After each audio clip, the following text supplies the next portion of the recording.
अस्सलाम वालेकुम जी। Movement of inertia, inertia का लफ्ज़ हमने पहले इस्तेमाल किया हुआ है जनाब चैप्टर नंबर 3 में। इनर्शिया क्या था? किसी ऑब्जेक्ट की वो प्रॉपर्टी जिसकी वजह से वो मेंटेन रखने की कोशिश करता है। किसको? अपनी जो स्टेट है उसको। Property of an object due to which it tends to maintain its state of rest or of uniform motion. ये था जनाब इनर्शिया। मूवमेंट ऑफ इनर्शिया क्या है? ये इनर्शिया का अल्टरनेट है एंगुलर मोशन में, यानी रोटेशनल इनर्शिया कह लीजिए। बिल्कुल ऐसे जैसे लीनियर मोशन में फोर्स है तो एंगुलर मोशन में उसका अल्टरनेट क्या है? टार्क। और टार्क का दूसरा नाम है movement of force. Force movement of force, inertia movement of inertia. तो इनर्शिया ही है लेकिन एंगुलर मोशन में। तो डेफिनेशन वही है इनर्शिया वाली, बस मोशन एंगुलर मोशन हो जाएगी। डेफिनेशन क्या होगी जनाब? Property of an object due to which it tends to maintain its state of rest or of uniform angular motion. तो यहाँ पे अगर सिर्फ मोशन होगा या लीनियर मोशन होगा तो इसका मतलब है कि ये इनर्शिया है, और एंगुलर मोशन है इसका मतलब है मूवमेंट ऑफ इनर्शिया है। ये वो प्रॉपर्टी है किसी ऑब्जेक्ट की जिसकी वजह से वो अपनी हालत को बरकरार रखने की कोशिश करता है। रेस्ट पे है तो रेस्ट पे रहने की कोशिश करेगा, मूव कर रहा है तो यूनिफॉर्म एंगुलर मोशन के साथ रोटेट करता रहने की कोशिश करेगा। लीनियर मोशन में जो इनर्शिया है वो मैस ही इनर्शिया है। एंगुलर मोशन में इनर्शिया में मूवमेंट ऑफ इनर्शिया में क्या क्या चीज़ें शामिल हैं? तो जनाब आइए देखते हैं जी क्या क्या शामिल है। तो हमारे पास जनाब वही पार्टिकल पी मैस जिसका m है जनाब, और ये इस पर हम फोर्स लगाते हैं ए ऐसे करके F फोर्स लगाते हैं। फोर्स कितने को लग रही है जनाब? सर्कल के टेंजेंट के अलोंग, सर्कल के टेंजेंट के अलोंग फोर्स लग रही है। और ये है जनाब सर्कल के सेंटर से फासला और इस फोर्स की वजह से देखिए जी पहले बॉडी रेस्ट पे है और अब जब हम इस पर फोर्स लगाएंगे तो फोर्स की वजह से ये मूव करेगा, यानी कि अब इसकी वेलोसिटी हो जाएगी टी, टेंजेंशियल वेलोसिटी हो जाएगी। वेलोसिटी 0 से बढ़ के टी हुई है, इसका मतलब है कि एक्सेलरेशन है। और ये एक्सेलरेशन किसकी वजह से होने लगा है? वेलोसिटी की मैग्नीट्यूड में तब्दीली की वजह से, वेलोसिटी की न्यूमेरिकल वैल्यू में तब्दीली की वजह से एक्सेलरेशन होने लगा है। तो ये होगा tangential acceleration. F is equal to m उस ऑब्जेक्ट का मैस है जिस पर फोर्स लगाई जा रही है। a क्या है? फोर्स चूंकि टेंजेंट के अलोंग लग रही है इसकी वजह से वेलोसिटी टेंजेंशियल वेलोसिटी होगी। 0 से वेलोसिटी बढ़ के vt हो गई, वेलोसिटी की मैग्नीट्यूड में तब्दीली आई है। इसका मतलब है कि एक्सेलरेशन कौन सा है? at, टेंजेंशियल एक्सेलरेशन है जनाब ये। तो जनाब टेंजेंशियल एक्सेलरेशन का फॉर्मूला क्या होता है? A is equal to r alpha. Alpha क्या है? Angular acceleration.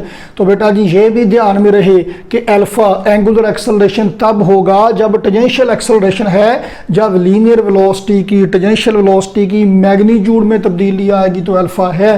सेंटीमीटर एक्सेलरेशन की वजह से अल्फा नहीं होता। तो एक ही जगह पे वैल्यू पुट करते हैं, F is equal to m r alpha हो जाएगा जी। F is equal to m r alpha हो जाएगा।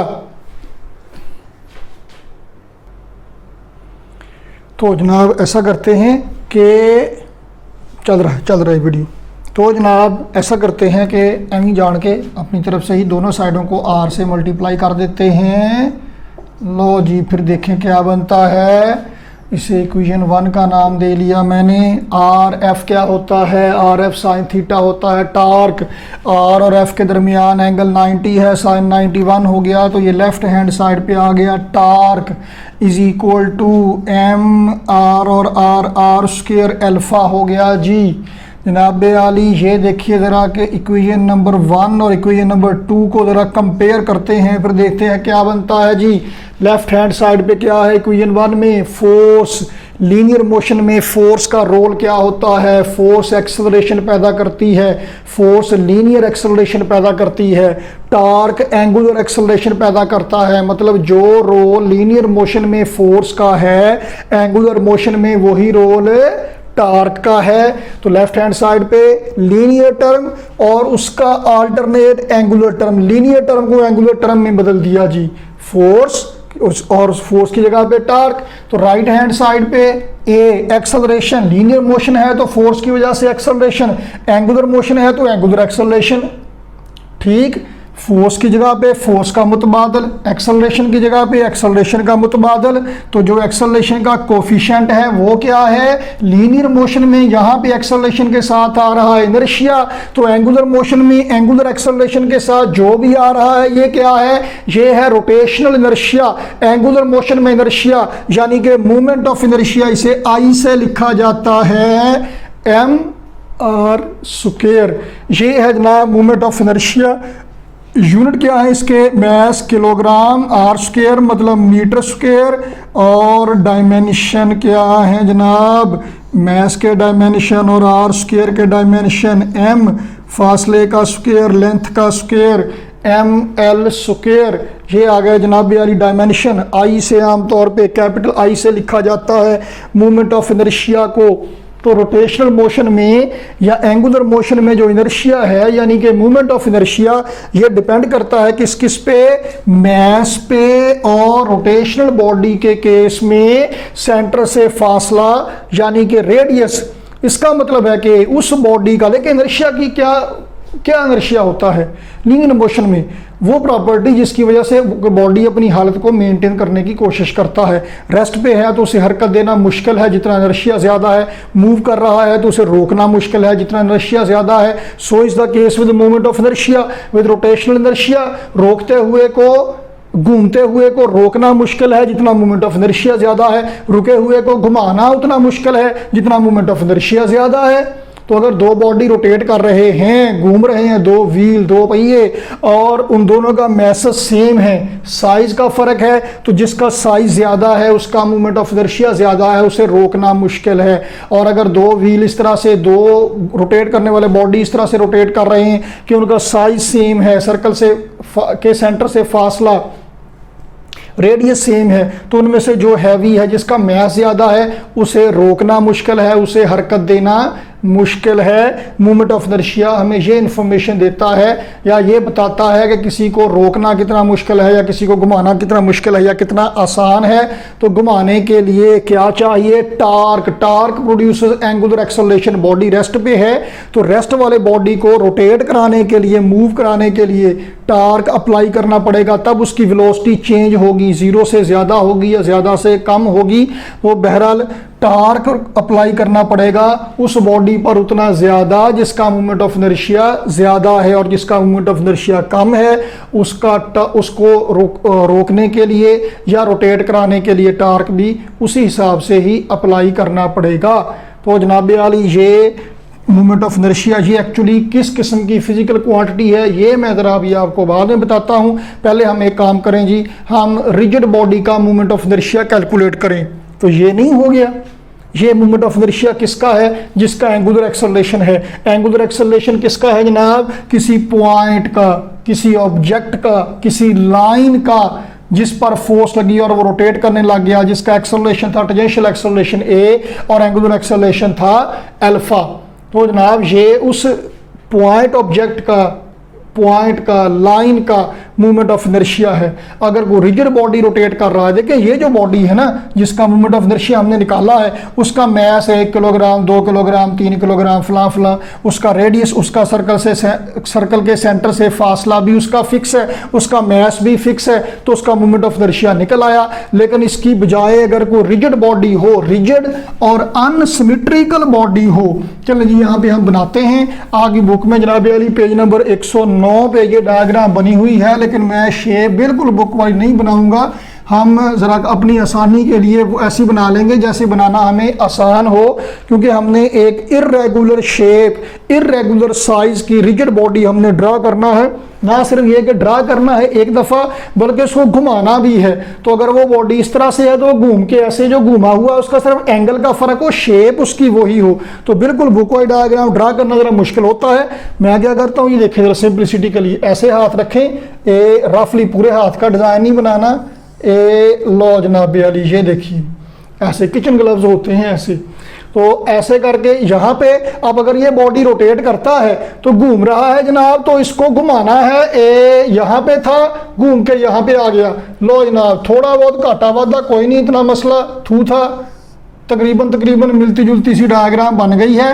कम से कम ना जी ये जो बल्जेस बने हुए हैं ये आपको सही होने चाहिए कि बॉडी की शेप देखने में लगे, ये ना हो कि जब बॉडी यहाँ पे है तो किसी और शक्ल का है, जब घूम के यहाँ पे आ गया तो किसी और शेप का बन गया।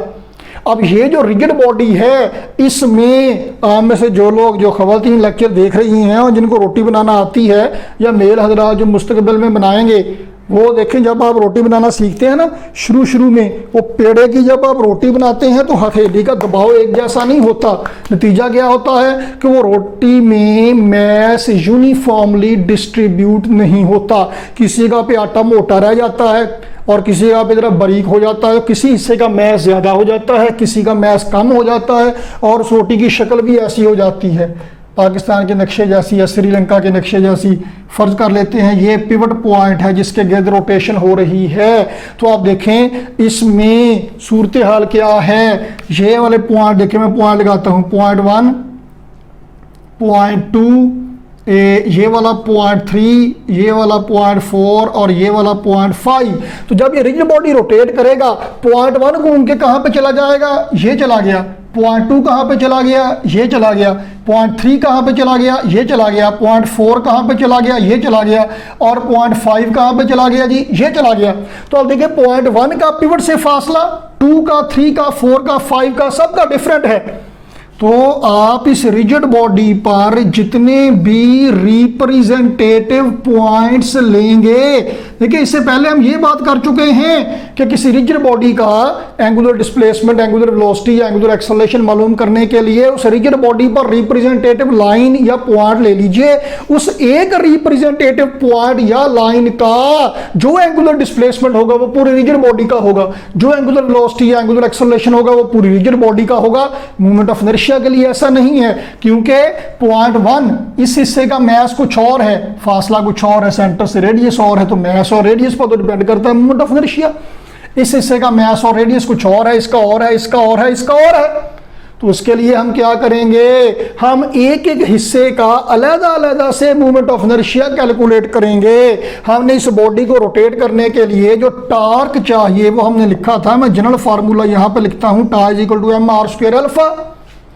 तो अब ये बॉडी जब रोटेट कर रहा है तो पॉइंट 1 के लिए टार्क अलग से मालूम कीजिए, पॉइंट 2 के लिए टार्क अलग से मालूम कीजिए, पॉइंट 3 के लिए टार्क अलग से मालूम कीजिए, पॉइंट 4 के लिए टार्क अलग से मालूम कीजिए और सोन टू आखिरी पॉइंट के लिए टार्क अलग से मालूम कीजिए।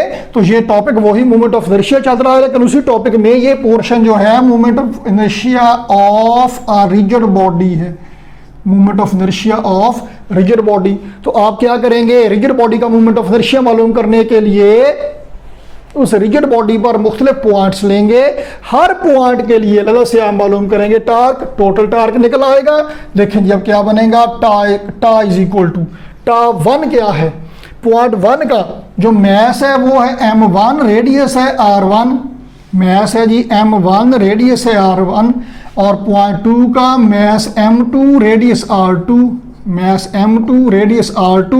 ऐसे ही पॉइंट 3 का मैस m3, रेडियस r3। ये रिजिड बॉडी यहाँ पे था, ये इसकी इनिशियल पोजीशन है, ये वाली जो लेफ्ट वाली डायग्राम है, और ये थोड़ा सा रोटेट करके यहाँ पे आ गया है, किसी एक एंगल पे, स्पेसिफिक एंगल पे ये रोटेट कर गया टार्क अप्लाई करने की वजह से। तो पॉइंट 1 का टार्क क्या होगा जी, mr² अल्फा है, m1 r1² अल्फा, अल्फा के साथ मैं 1 नहीं लिख रहा, देखिएगा क्यों, प्लस दूसरे पॉइंट का टार्क क्या होगा m2 r2² अल्फा, तीसरे का क्या होगा m3 r3² alpha, plus so to mn rn² alpha. Alpha के साथ 1 2 क्यों नहीं लिखा, लेकिन ये पॉइंट 1 का मैस डिफरेंट है पॉइंट 2 से, 3 से, 4 से, 5 से। तो पहले पॉइंट के लिए जब टार्क लिखना है तो उसका मैस आएगा m1, दूसरे के लिए लिखना है तो उसका मैस आएगा m2, तीसरे के लिए लिखना है उसका मैस आएगा m3। पहले हिस्से का रेडियस और है तो पहले हिस्से का रेडियस लिखना है तो r1, दूसरे का r2, तीसरे का r3, चौथे का r4। अल्फा गया है एंगुलर एक्सेलरेशन, कोई रिजिड बॉडी जब रोटेट करेगा तो उस रिजिड बॉडी पर लगाए जाने वाले हर एक पॉइंट का angular displacement, angular velocity, angular acceleration same होगा।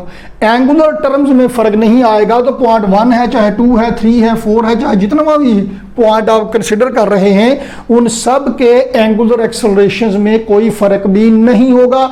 एंगुलर एक्सेलरेशन सबके लिए सेम होगा। तो जनाब आली क्या है जी, अब आप क्या करें, m1r1 स्क्वायर, आप समझ गए हम क्या करने लगे हैं, क्या भला, हम अल्फा कॉमन लेने लगे हैं, जो कॉमन है। लो ये ब्रैकेट के अंदर ये वाला काम हम पहले भी करके आए हैं। ये सारा क्या करें जी, जमा करें, सिग्मा सिग्मा जमा करें। मैं बुक वाइज नोटेशन ही इस्तेमाल करता हूं। I is from 1 to n, आई क्या है, MI/RI स्क्वायर। ठीक हो गया जी। थर्ड चैप्टर में work done by variable force में हमने ऐसा किया था, और अल्फा आ गया जनाब साथ में ऐसे ही। लो जनाब आली, टा इज इक्वल टू, ये ब्रैकेट के अंदर जो भी है ये मोमेंट ऑफ इनर्शिया है, tau is equal to I alpha. तो मुअज़्ज़ज़ खातिनो हजरात, क्या हुआ, ये आ गया जनाब रिजिड बॉडी का moment of inertia. In short बात क्या है, रिजिड बॉडी का मोमेंट ऑफ इनर्शिया कैसे कैलकुलेट किया जाएगा, ऐसे कैलकुलेट किया जाएगा कि रिजिड बॉडी पर आप कोई से पॉइंट्स ले लेंगे, कितने सारे ही, जितने आप चाहें, और हर एक पॉइंट का मोमेंट ऑफ इनर्शिया लेंगे, उनको ऐड करेंगे, तमाम मोमेंट्स ऑफ इनर्शिया को ऐड करेंगे, तो बन जाएगा रिजल्टेंट मोमेंट ऑफ इनर्शिया। ये उस सिचुएशन में है ये मोमेंट ऑफ इनर्शिया जबकि बॉडी का साइज इर्रेगुलर है और शेप इर्रेगुलर है और मैस डिस्ट्रीब्यूशन भी इर्रेगुलर है, कोई सिमेट्री नहीं है जिसमें। अगर बॉडी में कोई सिमेट्री है, जैसे एक पॉइंट ऑब्जेक्ट है, ये एक पॉइंट ऑब्जेक्ट है जिसका मैस m है, कोई पॉइंट है और ये रोटेट कर रहा है जी ऐसे करके, इसका सर्कल के सेंटर से फासला है जनाब ये r, इसका मोमेंट ऑफ इनर्शिया, इसका मैस फिक्स है, इसका रेडियस फिक्स है, तो जनाब क्या होगा, इसका moment of inertia mr square. Moment of inertia आमतौर पे हम यही कहते हैं आपके सिलेबस में कि ये स्केलर है, असल में ये ना स्केलर है ना वेक्टर है, असल में ये टेंसर है। ज़रा याद कीजिए, एक दफ़ा पहले भी हमने ये नाम लिया था किसी फिजिकल क्वांटिटी में। टेंसर क्वांटिटीज़ वो होती हैं जिनमें डायरेक्शन इन्वॉल्व होती है, लेकिन आम कन्वेंशनल वेक्टर की जो डायरेक्शन होती है वैसी डायरेक्शन नहीं होती। ये देखिएगा ज़रा कैसे अपनी बुक में, अब जब आप लेक्चर देख रहे हैं तो बुक साथ रखिए, पेज नंबर 109 पे साइड बार में आपने देखना है, आपके पास है जनाब एक रॉड, ये मार्कर पॉइंटर, इसका मोमेंट ऑफ इनर्शिया कितना होगा, ये हमारे पास डेरिवेशन हमारे सिलेबस में नहीं है, ये बीएससी में होती है, हम एफएससी के लिए ये वीडियो बना रहे हैं, तो आपने सिर्फ ये इसको याद करना है, सवाब दारायन हासिल कर लेना है, डेरिवेशन हमने बीएससी में करनी है। तो जनाब इसका मैस है m और लेंथ है इसकी l। जब आप इस पॉइंटर को ऐसे घुमाएंगे, ये देखें ऐसे, तो इसका मोमेंट ऑफ इनर्शिया है 1/12 ml square, moment of inertia of rod. अब आप इसकी रोटेशन की सिमत चेंज करें, देखें ऐसे ऐसे। अब ये क्या है, ये एक डिस्क है। डिस्क क्या होती है, चावलों वाली प्लेट, सालन वाली कौली, रोटियां वाला छाबा, फ्रिस्बी जो प्लेट है, रोटी पकड़ के ऐसे घुमा लें, कोई डिस्क आप घुमा लें, तवा पकड़ के घुमा लें ऐसे करके, गोल गोल शायद कोई भी जिसे आप घुमाएंगे, वो जो सॉलिड डिस्क है, अगर सॉलिड डिस्क है तो इसका मोमेंट ऑफ इनर्शिया है कितना जी, 1/2 mr स्क्वायर। चले मैं यहाँ पे लिखता भी जाता हूँ, रॉड का मोमेंट ऑफ इनर्शिया है जनाब आली 1/12 ml स्क्वायर। सॉलिड डिस्क अगर है तो इसका मोमेंट ऑफ इनर्शिया है 1/2 mr स्क्वायर। रिंग माही मैनू छल्ला पवा दे, वो रिंग या हूप भी उसे कहते हैं, वो कौन सा है जनाब आली, आपकी घड़ी, उसे उतार के ऐसे घुमाएं, चूड़ी घुमाएं, अंगूठी घुमाएं, ये रिंग है, इसे घुमाएं, इसका मोमेंट ऑफ इनर्शिया है mr स्क्वायर, रिंग का या हूप का। और अगर कोई स्फीयर है तो उसका मोमेंट ऑफ इनर्शिया है जनाब 2/5 mr²। तो आप जरा देखिए कि अगर मैस, अब मैं जो बात करने लगा हूं देखिए गौर से सुनी, मैस और रेडियस बराबर हैं सबके, लेंथ इसकी, इसका रेडियस रेडियस रेडियस और मैस सबके बराबर हैं, तो इनमें से जब रोटेट करेगा बॉडी तो मोमेंट ऑफ इनर्शिया किसका सबसे ज़्यादा है, रिंग का या हूप का, ये सबसे ज़्यादा है, और सबसे कम किसका है, रोड का। तो अब देखें इसी रोड का मोमेंट ऑफ इनर्शिया चेंज हो जाएगा जब आप इसे ऐसे घुमाएंगे, ऐसे करके, या जब आप इसे ऐसे घुमाएंगे तो मोमेंट ऑफ इनर्शिया चेंज हो जाएगा। तो ये टेंसर क्वांटिटी है कि जिसकी डायरेक्शन चेंज करने से जवाब पे फर्क पड़ रहा है। लेकिन बहरहाल ये इतनी टेंशन में पढ़ने की जरूरत नहीं है, हम स्केलर कैटेगरी में ही इसको प्लेस करते हैं एफएससी में। तो लेकिन ये याद रखें कि एक ही बॉडी का मोमेंट ऑफ इनर्शिया चेंज हो जाएगा अगर आप उसकी रोटेशन की सेंस चेंज कर देंगे, जैसे उसको रोटेट कर रहे हैं वो तरीका चेंज कर देंगे। तो ये डिफरेंट सिमेट्रिकल ऑब्जेक्ट्स हैं, सफियर है कोई, उसका मोमेंट ऑफ इनर्शिया 2/5 mr², जैसे कोई इलेक्ट्रॉन है, प्रोटॉन है, ज़मीन है, चांद है, कोई प्लेनेट है, कोई स्टार है, उसका मोमेंट ऑफ इनर्शिया ये होगा। रिंग या हूप खोखली शय है, ये देखें ये मार्कर का ढक्कन, अब ये रिंग है या हूप है, खाली है, खोखला, लेकिन ये जो पॉइंटर है ये सारा सॉलिड है, तो इसका मोमेंट ऑफ इनर्शिया कितना है, ये सॉलिड डिस्क का मोमेंट ऑफ इनर्शिया 1/2 mr², और अगर खाली है, खोखला, अब ये रिंग या हूप है तो इसका मोमेंट ऑफ इनर्शिया mr² है। ऐसे घुमाएंगे तो 1/12 ml² है। डिफरेंट शेप्स के मोमेंट्स ऑफ इनर्शिया ये आपने याद रखने हैं। तो जनाब अगली वीडियो में अगले टॉपिक के साथ आपकी खिदमत में हाजिर होंगे, तब तक के लिए इजाज़त दीजिए जी, अल्लाह हाफिज़।